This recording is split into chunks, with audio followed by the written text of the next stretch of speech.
Évangile de Matthieu, chapitre 16. Les pharisiens et les sadducéens abordèrent Jésus et, pour l'éprouver, lui demandèrent de leur faire voir un signe venant du ciel. Jésus leur répondit, « Le soir, vous dites, il fera beau, car le ciel est rouge, et le matin, il y aura de l'orage aujourd'hui, car le ciel est d'un rouge sombre.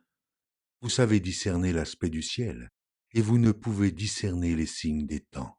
Une génération méchante et adultère demande un miracle. Il ne lui sera donné d'autre miracle que celui de Jonas. » Puis il les quitta et s'en alla. Les disciples, en passant à l'autre bord, avaient oublié de prendre des pains.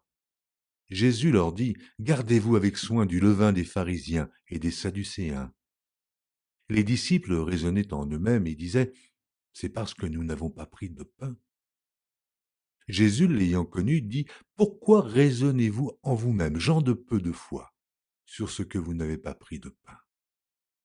Êtes-vous encore sans intelligence, et ne vous rappelez-vous plus les 5 pains des 5000 hommes, et combien de paniers vous avez emportés?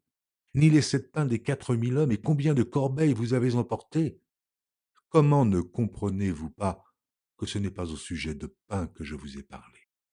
Gardez-vous du levain des pharisiens et des sadducéens. » Alors ils comprirent que ce n'était pas du levain du pain qu'il avait dit de se garder, mais de l'enseignement des pharisiens et des sadducéens. Jésus, étant arrivé dans le territoire de Césarée de Philippe, demanda à ses disciples, « Qui dit-on que je suis, moi, le Fils de l'homme ?» Ils répondirent, « Les uns disent que tu es Jean-Baptiste, les autres, Élie, les autres, Jérémie ou l'un des prophètes. Et vous, leur dit-il, qui dites-vous que je suis ?»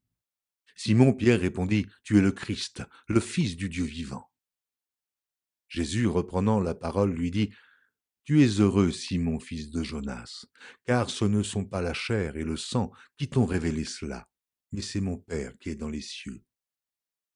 Et moi je te dis que tu es Pierre, et que sur cette pierre je bâtirai mon église, et que les portes du séjour des morts ne prévaudront point contre elle. Je te donnerai les clés du royaume des cieux.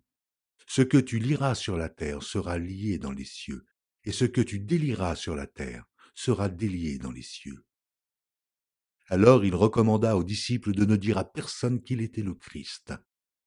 Dès lors, Jésus commença à faire connaître à ses disciples qu'il fallait qu'il allât à Jérusalem, qu'il souffrit beaucoup de la part des anciens, des principaux sacrificateurs et des scribes, qu'il fut mis à mort et qu'il ressuscita le troisième jour. Pierre, l'ayant pris à part, se mit à le reprendre et dit, « À Dieu ne plaise, Seigneur, cela ne t'arrivera pas. » Mais Jésus, se retournant, dit à Pierre, « Arrière de moi, Satan, tu mets en scandale, car tes pensées ne sont pas les pensées de Dieu, mais celles des hommes. » Alors Jésus dit à ses disciples, « Si quelqu'un veut venir après moi, qu'il renonce à lui-même, qu'il se charge de sa croix et qu'il me suive. Car celui qui voudra sauver sa vie la perdra, mais celui qui la perdra à cause de moi la trouvera. Et que servirait-il à un homme de gagner tout le monde s'il perdait son âme? Ou que donnerait un homme en échange de son âme?